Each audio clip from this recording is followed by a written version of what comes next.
Hello, Luis Ponce here for Mind Body Motion, Senior TPR Therapist, and TPR stands for Therapeutic Pain Relief. So in today's video, we're going to start a new series where we're going to be working and organizing our body from its base, coming out from the feet, to the knees, to the hips, to the pelvis, to the lumbar spine, your rib cage, your neck, your shoulders, and your head, obviously. So what we're going to do, I want to show you how the pelvis, the hip joint is a really busy intersection, and hopefully it will give you information on why you may be feeling some discomfort around your hip, your pelvis, and also how many times we have problems in our knees, but they're related to the hip and the ankle joint. So let me bring you out to here and show you some of these parts right here. So this is the hip joint right here. And you see how assembles very, very tightly here into the pelvis. And we have the cartilage on this region right here, on this area. Now look at all the curvatures here and the prominent peaks right here. That's where the muscles will be attaching to. Okay, so I'm gonna go here and add up some layers so you can see it's like we had the first sleeve here. There's a synovial sac right there. And see how it puts together. It secures the hip joint right on the area, and it protects it. And this is where you get the lubrication for the hip joint. Now we're going to start loading up the layers of tissue. So you can see this is the first layer. The second layer, the groin comes in there and it starts supporting that, and it's look at how vast this is. This is just a really strong muscle there. Then we have a muscle coming in here. That's the vastus medialis. It comes right by the knee right there, and it comes and it hooks right on this area here. Okay. The second layer is the quadricep right there. Okay, I've already forgot how many layers there are there. So have another one right here. And so in total there's 7 layers right here. Okay, so it's a very busy intersection right in here. And so in today's exercises, what we're gonna do, we're gonna be focusing on getting this organization and much for you to move with more ease on your hip. If you have problems putting out your shoes, putting out your socks, and daily basis, it'll be much easier for you to do these daily activities once you realize where the motion is lacking and address the areas that they're not working that well. Throughout the series, after today's lesson, you're going to have the basic part of how you're going to be moving your hip. You're going to be focusing a lot on your ankle joint and understanding how to move it to the side, not just the front and back motion that is more dominant, but are coming out through the lateral part with the sole of your foot and the opposite side of that, the top of your foot. We're going to be showing you some myofascial releases as we go into the second video and start working out areas that may be too tense for you. So slow down when you do these exercises, really get in touch with your body. The breathing is going to be very key, and just have a lot of fun and relax. And we'll be seeing you at the end of the video. Thank you. So we'll begin laying down on the floor, and we'll start the motion by inverting the foot, showing out the sole of your foot. We're going to do this motion 3 times, and you're going to feel that on the front of your thigh or any place where you may be restricted on your hip. Personally, I'm having a hard time right now dropping my knee down, which is the goal of this exercise. And now on the other side of the foot, we're going to invert the foot or show the outer edge of your foot. I should do that. So I put the tape on my feet there so you can see the lines, how they will align. That's a very challenging motions there for the hip. So we'll repeat the same motions on the opposite leg, on the left leg.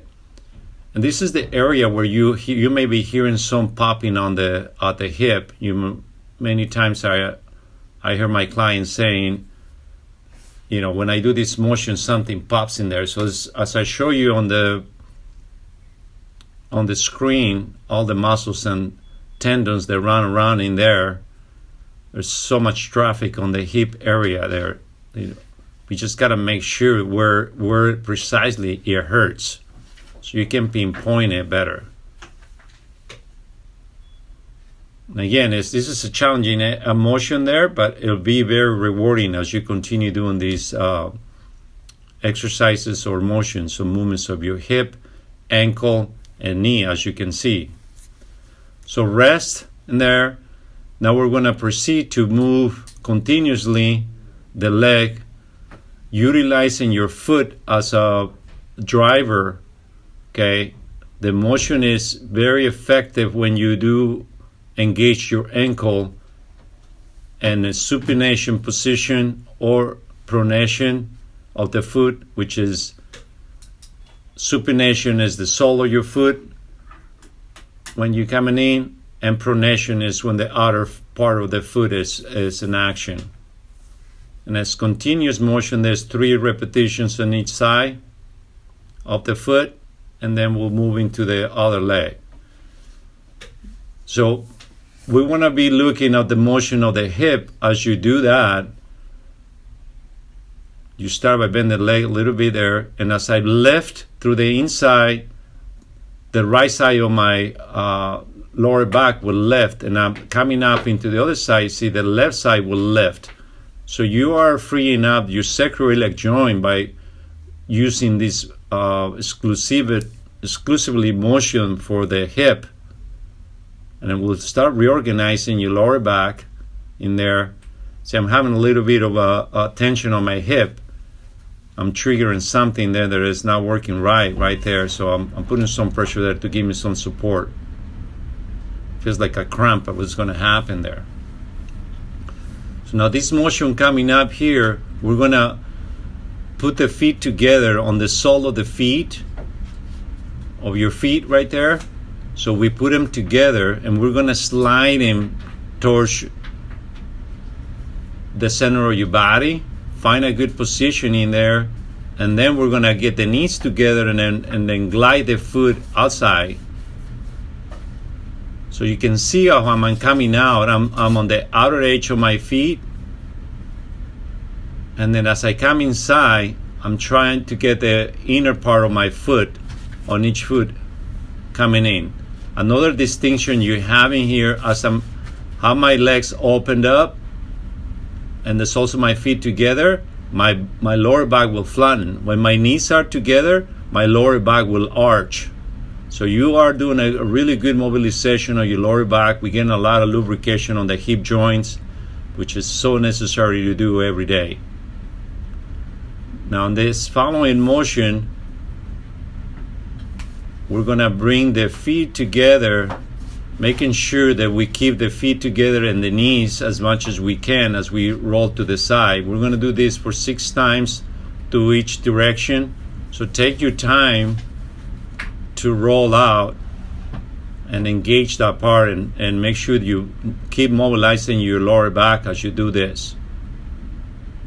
Having a challenge here too, because it's kind of tough floor right here, but if you have a slippery area in your house, then it will be easier to do that, where you can glide with more ease and not having resistance on the floor.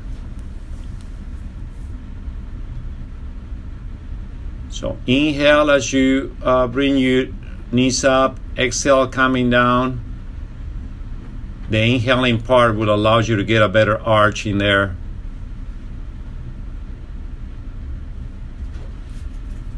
Nice and easy gliding.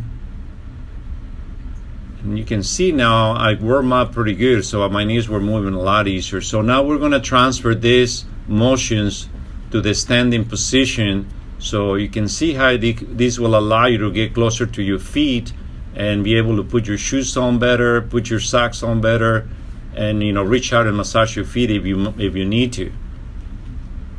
So try the same motion there in standing part, which it will activate your balance and equilibrium and a really great level there.